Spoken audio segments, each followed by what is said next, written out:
quieres dar. Hoy queremos escuchar palabras de verdad. Bien, buenas tardes. Dios le bendiga. En esta tarde comenzamos nuestro estudio bíblico de la Iglesia Cristiana de la Gracia. Y en esta oportunidad queremos hablar con ustedes acerca del tema del pecado. Es un tema un poco controversial, pero vamos a ver durante este estudio, que no vamos a terminarlo hoy, algunos tópicos importantes sobre el pecado. Por ejemplo, vamos a ver sobre esta doctrina del pecado o amartiología, como bien se le dice. Vamos a ver la definición, estaremos viendo el origen del pecado, estaremos viendo la consecuencia del pecado, estaremos viendo más adelante la condición bíblica para que Dios perdone nuestros pecados. El punto 5 sería términos en el Antiguo Testamento usados para el pecado y términos en el Nuevo Testamento usados para el pecado. Pero hasta hoy solamente vamos a ver lo que es la definición y el origen. Vamos a limitarnos a lo que es la definición y el origen del pecado. Este estudio estaremos transmitiéndolo cada semana y usted podrá verlo en YouTube, en nuestro canal de YouTube, y se quedará ahí grabado para que aquel que quiere repetirlo también pueda hacerlo. De todos modos, cuando usted vea este estudio, si no se ha suscrito en YouTube, trate de hacerlo, suscríbase a nuestro canal a fin de que podamos tener el número de personas adecuado que exige YouTube para transmitir directo y en vivo. Porque hasta ahora tenemos que grabar y luego pasarlo. Pero si tenemos 1000 suscriptores, 1000 personas suscritas, entonces podemos transmitir directamente. Si tenemos 1000 personas suscritas, entonces podemos transmitir directamente. O sea, por tanto, tome su Biblia y arréglese que vamos a hablar sobre el pecado en este estudio de la Iglesia Cristiana de la Gracia, aquí en el estado de la Florida. Yo soy el pastor Carlos Díaz y me alegra estar con ustedes en tratar este tema en lo que el Señor nos bendice durante lo tratamos y en lo que podamos llegar. Hay otros pastores y otros pastores maestros que dan estos estudios en la internet también y que tienen mucho peso, que son maestros mucho más capacitados que yo puedo ser alumno de ellos, y he oído algunos de ellos y enseñan con una maestría magnífica. Yo siempre recomiendo a algunos, no me gusta ser no directo, me gusta ser directo. Yo recomiendo los estudios de Miguel Núñez, el pastor Miguel Núñez de Santo Domingo, recomiendo los estudios de el pastor Elvis Carballosa, recomiendo también los estudios del pastor Samuel Pérez Millo de España, de quien yo recibí clase, de Samuel Pérez Millo, también recibí clase de Elvis Carballosa. De manera que, cuando estuve en el seminario, de manera que son buenos maestros, me consta, yo los escucho, aprendo de ellos. Si usted quiere profundizar, siga hacia adelante, no se limite con esto, siga hacia adelante y siga estudiando y orando, sobre todo orando para que Dios le guíe a toda verdad, para que el Espíritu Santo le guíe. Iniciamos orando. Padre, en esta tarde te damos gracias, soberano Dios, y venimos delante de ti a fin de presentarnos como pecadores, más como pecadores perdonados y limpiados por tu sangre. Aún pecamos, pero aún tú nos perdonas. Hay perdón para nuestros pecados pasados, para nuestros pecados presentes y para nuestros pecados futuros. La sangre de Cristo nos limpia de todo pecado. En este día, soberano Dios, queremos pedirte que tú nos dé entendimiento, al igual que a los hermanos y amigos que están en las redes y escuchan este estudio, para que el Espíritu Santo sea quien les explique la verdad de la palabra tuya. Gracias, Señor, en el nombre de Jesús. Amén. Bien, y esta noche, vemos algunos puntos importantes sobre la doctrina del pecado, o bien llamada amartiología. Vemos, por ejemplo, la definición. ¿Qué es el pecado? Hay una definición para el pecado en la Biblia, la palabra de Dios. En esta ocasión vamos a ver la definición, luego vamos a ver lo que es el origen del pecado, a nuestro entender y a lo que Dios nos ayuda a entender. Ese asunto del origen del pecado es bien controversial, ha sido bien discutido y casi cada iglesia tiene su posición. Pero, y da mucha risa porque en las cosas que no son muy definidas en la palabra, el ser humano le cuesta ponerse de acuerdo porque cada persona quiere imponer su posición. Cada persona quiere imponer su posición. Entonces, ya saben ustedes que eso es difícil. No todos tenemos la posición correcta. Hay una sola posición correcta y es la de la Biblia. El punto es que hay mucha gente que quiere sacar la posición correcta sin estudiar la Biblia. Otros la quieren sacar, quieren tener la posición correcta solo fijándose en la cultura. Otros fijándose en su concilio. Otros llevándose por aquellos que fueron sus maestros. Pero realmente tiene que ser por el estudio de la palabra de Dios, con la interpretación gramático literal y con el método inductivo, que no es el que trae cosas a la Biblia para interpretarla, sino el que va a la Biblia para ver qué dice ella, y con oración para que el Espíritu Santo nos enseñe y nos guíe a toda verdad. Y nos abra los ojos. También se necesita una dosis de humildad para nosotros escuchar a otros pastores, a ver qué dicen. Muchas veces ni siquiera son de nuestra denominación y debemos escucharlo, porque no significa que en nuestra denominación tenemos el 100% de la verdad. Tenemos el 100% de la verdad para ser salvos.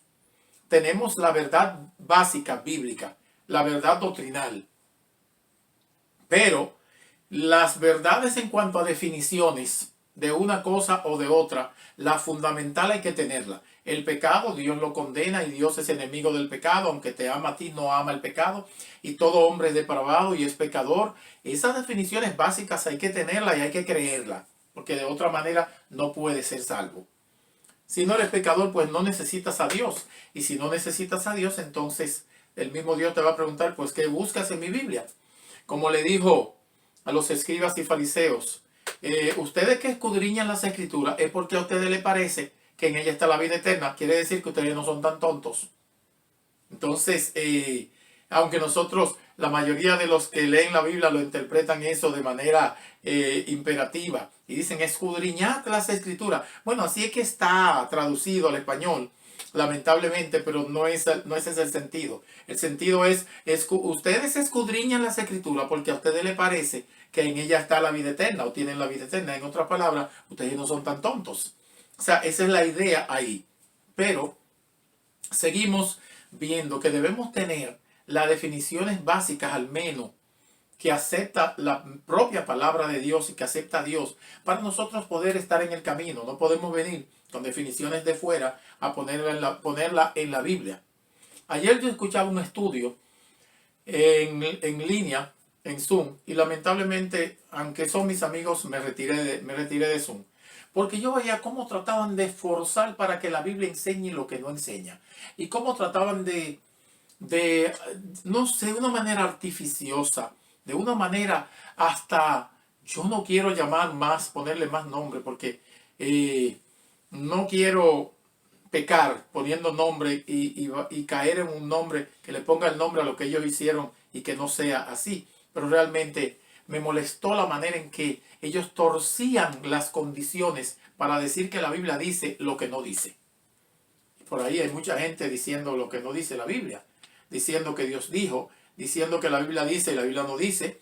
Muchos ni siquiera saben leer y escribir en una gran parte, pero ellos están diciendo que Dios dice, porque cuando ellos dicen que Dios dice, aparentemente todo el mundo se calla, porque como nadie puede comprobar si Dios dice o si Dios no dijo, pero déjeme decirle, si usted estudia la palabra, usted sí puede comprobar si Dios dice o no dice. ¿Por qué? Porque la palabra enseña cuando Dios dice. ¿Y cómo es que Dios dice? ¿Y a través de qué que Dios dice? Dios habla a través de su palabra. Y no nos va a dar su palabra para después Él mismo desautorizar su palabra. Entonces la gente anda buscando tener injerencia sobre los demás, tener dominio, tener control, tener una serie de cosas sobre el otro, ganar fama, ganar, subir su autoestima, que muchos de ellos vienen con problemas de autoestima de la calle, del mundo, que no saben quiénes son y no quieren asumir su identidad en Cristo, que es la mejor identidad que puede tener el ser humano. Pero para obtener una identidad en Cristo hay que humillarse ante Dios y que sea el Espíritu Santo que nos enseñe. Y de hecho, escuchar a nuestros hermanos que han estudiado más que nosotros para que el Espíritu nos enseñe la palabra a través de los maestros. Porque quien puso maestros en la iglesia fue el Espíritu Santo. Si lo puso es porque la iglesia los necesita. Créame que sí. Porque a mí me han hecho mucho bien los maestros cristianos. Aunque muchos me han hecho mucho mal también, enseñando cosas que no deben y que uno llega a creer y se toma mucho tiempo creyendo esas cosas hasta que se da cuenta que no es así, que es un engaño. Más adelante veremos algunas doctrinas después de esta del pecado, veremos algunas que nos las enseñaron de una manera, pero la Biblia no las enseña así. Entonces, en ese sentido, nosotros debemos orar al Espíritu Santo que nos guíe a toda verdad. Y Él también nos guiará a escuchar los maestros de la palabra que Él aprueba. Porque hay muchos que realmente estamos seguros que Él no los aprueba. Pues queremos decir entonces que viendo lo que es la definición del pecado, hay varias definiciones del pecado. Varias definiciones que forman una, que todas son ciertas. O sea, tenemos varias definiciones para el pecado. Pero vamos a tomar primero la definición jurídica del pecado.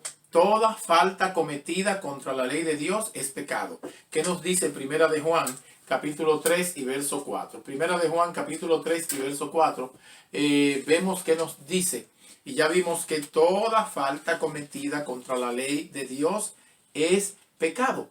Primera de Juan, capítulo 3, verso 4. Dice, todo aquel que comete pecado infringe también la ley, pues el pecado es infracción de la ley. ¿Qué es el pecado? Jurídicamente, infracción de la ley, pero también según Dios. Porque Dios aprueba que ese pecado, que si tú infringes la ley, está pecando. No importa si es la ley de Dios o si es la ley de los hombres, es la misma ley. Tú me dirías, sí, pero la ley de Dios es una y la de los hombres es otra. Bueno, la ley del gobierno y la ley de Dios, todas son leyes de Dios. Porque a Dios le agrada que vivamos bajo ley. Y a Dios le agrada que vivamos bajo un régimen de autoridad. Que debe haber autoridad, debe haber organización. Todo fue ordenado por Dios. Y la propia palabra de Dios más adelante dice, en voz del apóstol Pablo, dice el Espíritu Santo, que debemos someternos a las autoridades terrenales. Porque ellas son puestas por Dios, son aprobadas por Dios. El que resiste la autoridad, a Dios resiste. Por tanto, no hay dos leyes. Toda ley es de Dios. Pero me dirías, pero hay leyes injustas. Sí, hay leyes que son injustas. Ciertamente que sí. Pues no debes someterte a ellas. Debes someterte y trabajar y orar a tu Dios para que esas leyes cambien. Y de alguna manera, o mudarte si puedes mudarte. También para que esa ley no te alcance. Hay muchas cosas que se pueden hacer, pero nunca ir contra la autoridad. No se debe. Tú puedes ir contra la autoridad de manera legal. ¿Cómo? En las elecciones o en... No quiero mencionar en una guerra porque las guerras tienen muchas cosas por donde cortar. Y diríamos, pero tú apruebas la guerra. Bueno, siempre el mundo ha tenido guerra. Y hay guerras que el pueblo de Dios hizo, que el mismo Dios los envió a que hicieran.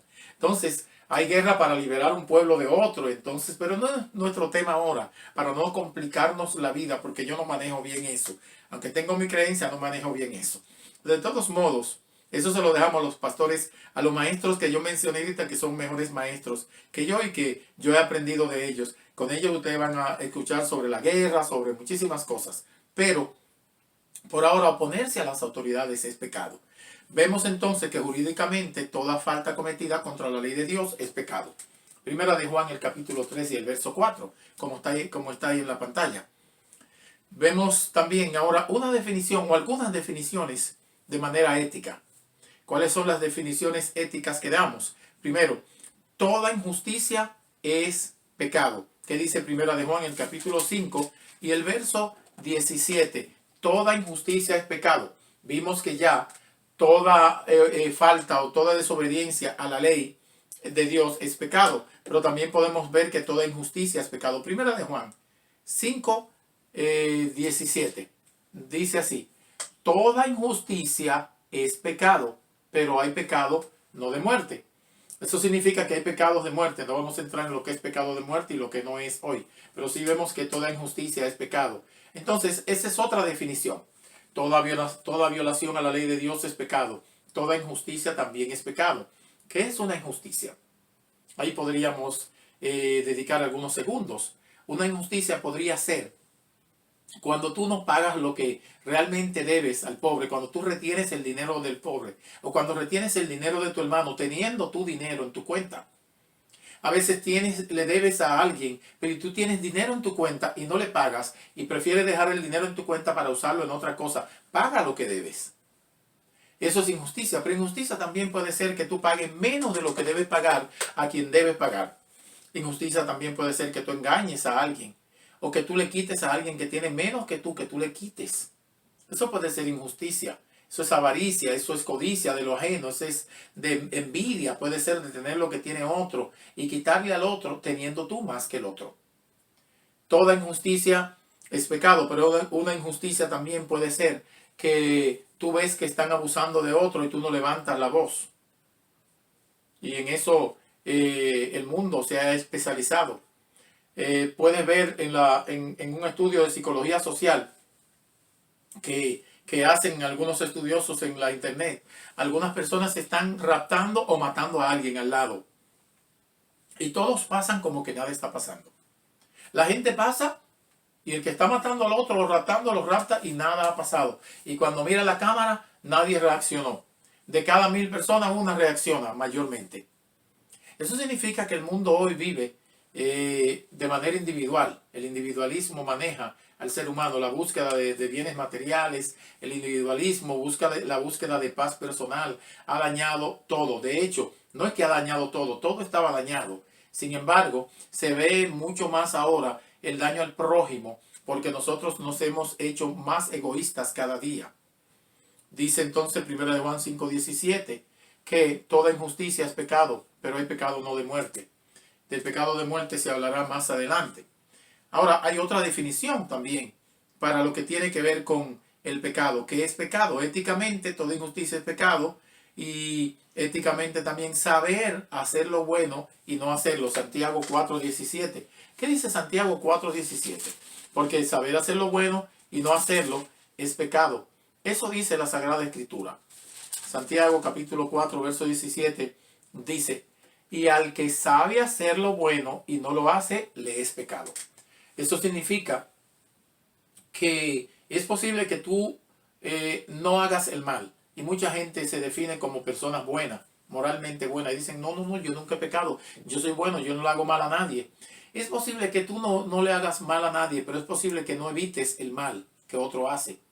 Es posible que no te identifiques con lo que sufren, con los que lloran, con los abusados, con los que están con el rostro caído, con los menospreciados de la vida, con los vejados y discriminados. Es posible que tú no alces tu voz a favor de ellos y las alces a favor de los ricos en las cortes y te quedes callado. Es posible que no alces tu voz en contra del gobierno que gasta el dinero de los niños pobres en muchas cosas, y tú no alzas tu voz a favor de que ese dinero vaya a los niños pobres. Los ricos se quedan con ese dinero.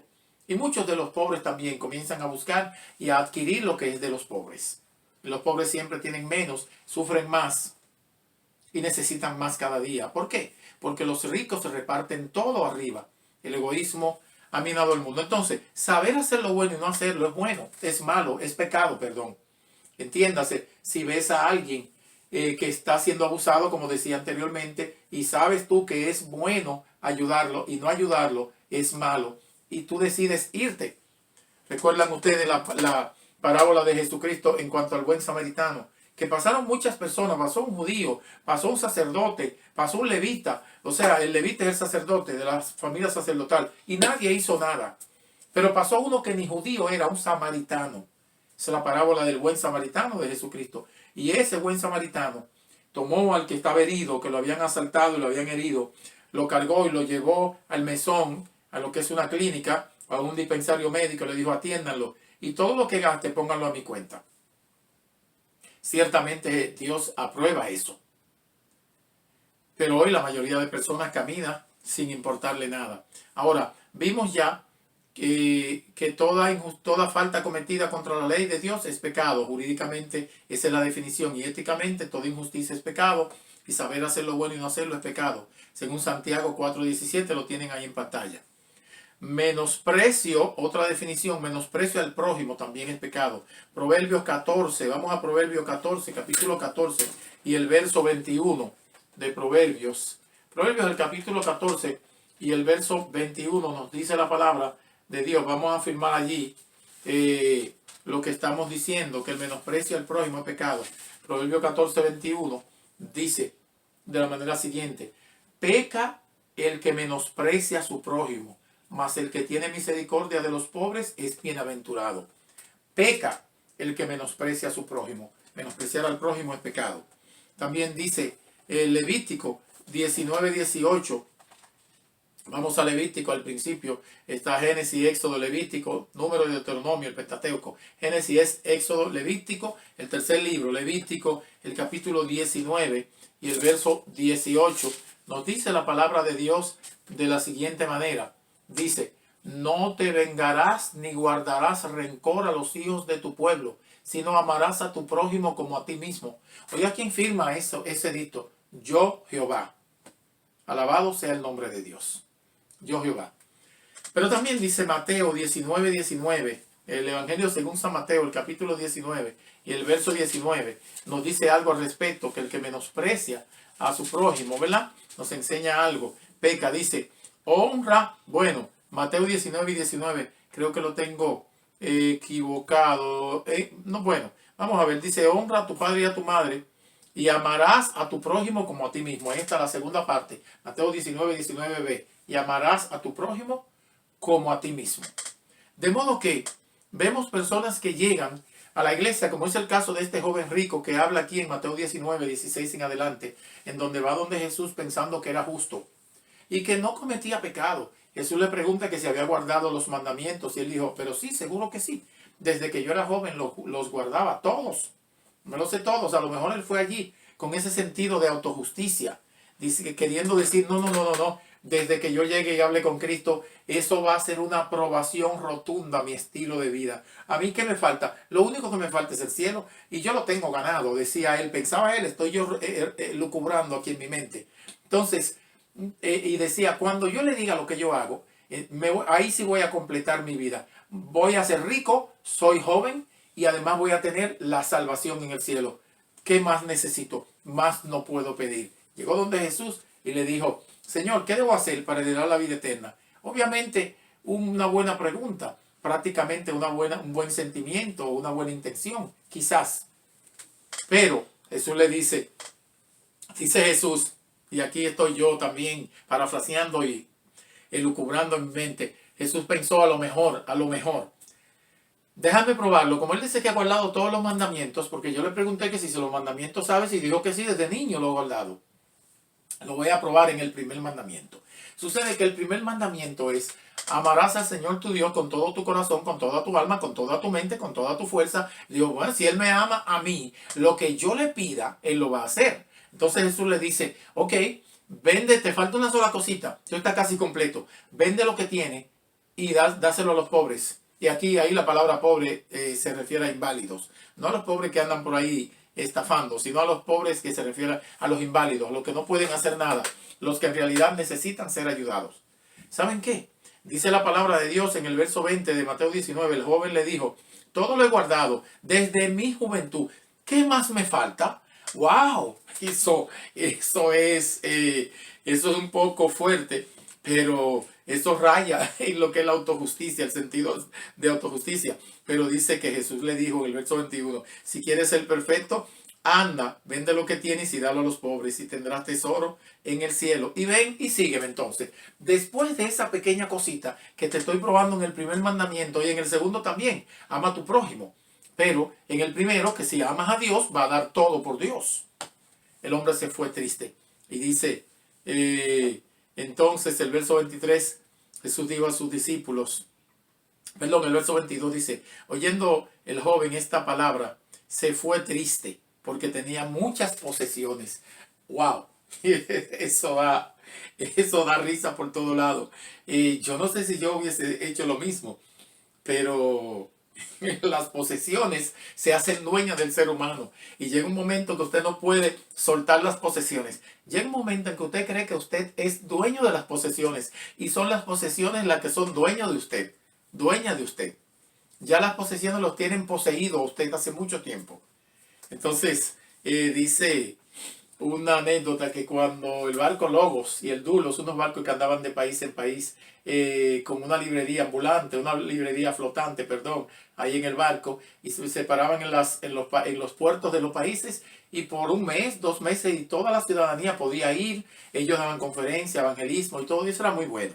Sin embargo, en Dominicana yo llegué a ir a esos barcos varias veces. Y estuve una vez en la iglesia, 2 misioneros que trabajaban en el barco Logos. Uno de ellos trabajaba pelando papas y otro trabajaba, no sé si era limpieza, pero fueron misioneros por 3 meses en el barco. Y dicen ellos que hubo una vez en que uno de los barcos se dañó. Entonces eran 2, el Dulos y el Logos, uno delante, otro detrás. Entonces le dijeron a ellos que recojan solamente una ropa para pasar al otro barco, porque tenían que dejar que el barco se iba a hundir con todo lo que tenía.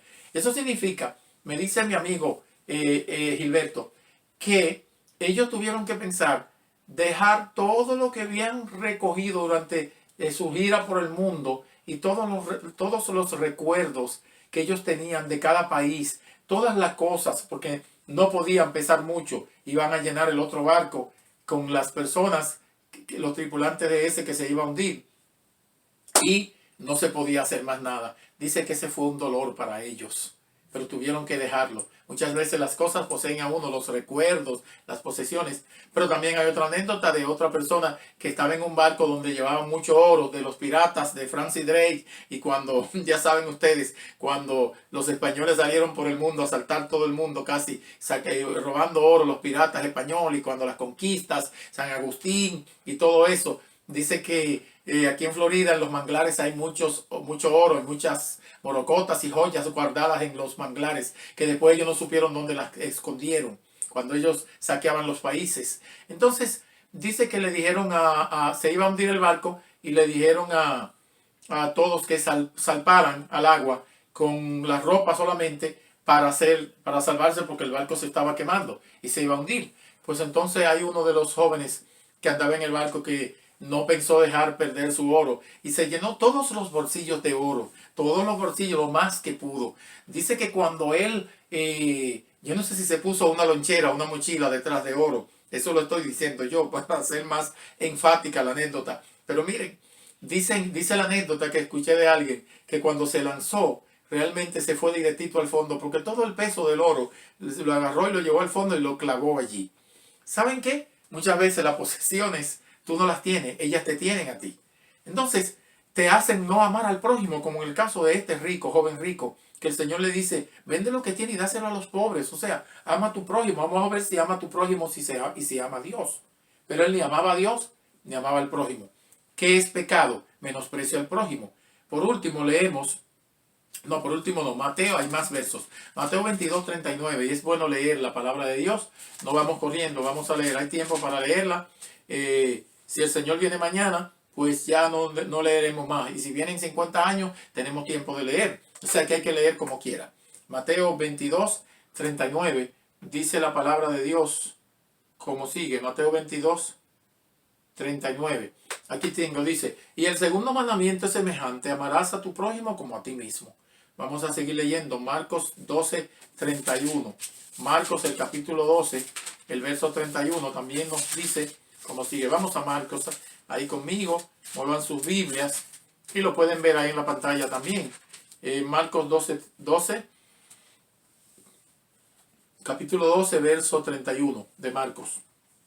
Dice, Marcos 12:31, y el segundo es semejante, ahí repite el mismo mandamiento, son los evangelios, amarás a tu prójimo como a ti mismo, no hay otro mandamiento mayor que estos, amar a Dios y amar al prójimo. El rico no lo cumplió ninguno, el joven rico.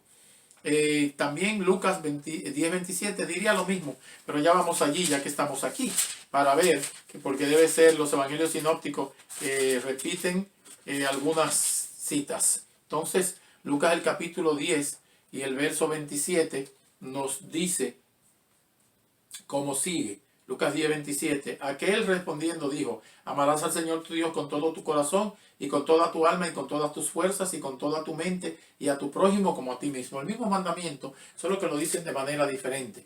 Pero también dice Romanos el capítulo 13, verso 9. Vamos a ver qué dice Romanos 13:9.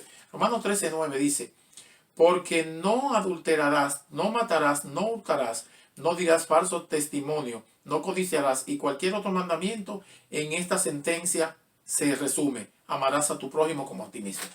Oiga, es un mandamiento sumamente importante, porque si amas a tu prójimo, no vas a adulterar, no vas a codiciar a la mujer ajena, no vas a adulterar. Si amas a tu prójimo, no le vas a robar lo que es de él. Si amas a tu prójimo, no lo vas a matar. Si amas a tu prójimo, o sea, se cumple todo ahí. Es un mandamiento sumamente importante. El segundo mandamiento, el primero es amar a Dios y el segundo es amar al prójimo. Ahora dice también Gálatas el capítulo 5, verso 14. Si vemos Gálatas el capítulo 5 y el verso 14, nos dice la palabra de Dios: porque toda la ley en esta sola palabra se cumple: amarás a tu prójimo como a ti mismo. Ahora, el apóstol Pablo aquí, el Espíritu Santo inspirando a Pablo, es más específico y dice que toda la ley en esta sola palabra se cumple: amarás a tu prójimo como a ti mismo. ¿Por qué? Porque amar al prójimo indica que amas a Dios. Porque no puedes amar a Dios si no amas al prójimo. Y si amas al prójimo, fíjate que ya amas a Dios. Lo que Dios dice, que no puedes decir que amas a Dios sin amar a tu hermano a quien ves. No puedes decir que amas a Dios a quien no ves. Entonces, toda la ley se cumple en este mandamiento: amarás a tu prójimo. Estamos hablando de lo que es pecado. Y vimos que es pecado toda falta cometida contra la ley de Dios. Toda injusticia es pecado. Saber lo bueno y no hacerlo es pecado. Menospreciar al prójimo es pecado también. Por último, leemos para eso Santiago 5:8. Santiago 5:8 nos dice la palabra de Dios como sigue: tened también vosotros paciencia y afirmad vuestros corazones, porque la venida del Señor se acerca. Santiago, déjeme ver si está en Santiago, porque puede estar en otra. Es Santiago 2:8. 2:8, yo leí 5:8. Santiago 2:8 dice: si en verdad cumplís la ley real, conforme a la escritura, amarás a tu prójimo como a ti mismo, bien hacéis. Entonces vemos, pero también hay otra definición del pecado, también, que dice: todo lo que no proviene de fe es pecado. Romanos el capítulo 14 y el verso 23. Romanos el capítulo 14 y el verso 23 dice que todo lo que no proviene de fe es pecado. Entonces ahí dice el verso 23: pero el que duda sobre lo que come es condenado, porque no lo hace con fe, y todo lo que no proviene de fe es pecado. Eso no significa que vayas a hacer una cosa mala por fe, pero lo que está haciendo que es bueno tiene que provenir de fe. Ahora, ¿qué decimos nosotros en cuanto a lo que es pecado? Y vamos a dejarlo por hoy ahí en la definición del pecado. Luego vamos a hablar del origen del pecado en la próxima. Nos vamos a extender bastante, entonces el estudio se va a hacer bastante largo. Lo dejamos aquí en cuanto a la definición. Solo por hoy dimos la definición del pecado. En resumen, podemos concluir diciendo que pecado es todo aquello que está en oposición a la voluntad y al carácter santo de Dios. No importa lo que sea. Todo es pecado, pero usted lo puede medir aquí.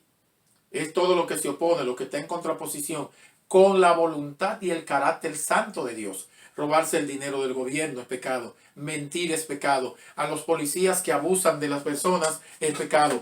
Los que discriminan a las personas es pecado por el color de su piel. Los que discriminan a las personas por su clase social es pecado. Los que mienten es pecado. Los que menosprecian es pecado. Los que manejan fuera de la ley es pecado. Los que falsifican es pecado. Todo eso está contra la ley de Dios, contra Dios y su carácter santo. Por tanto, mira a ver si lo que tú estás haciendo está dentro de la ley de Dios. Dice el apóstol Pablo en Filipenses.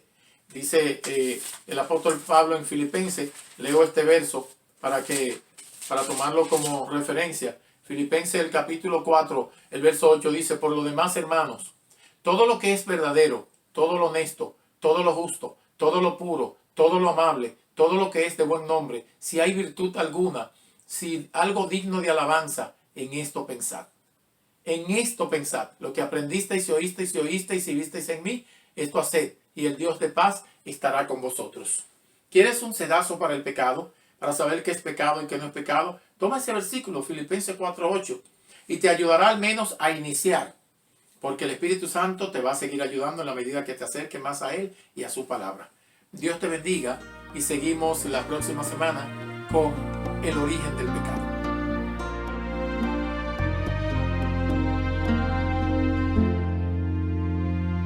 Hoy venimos ante ti, queremos recibir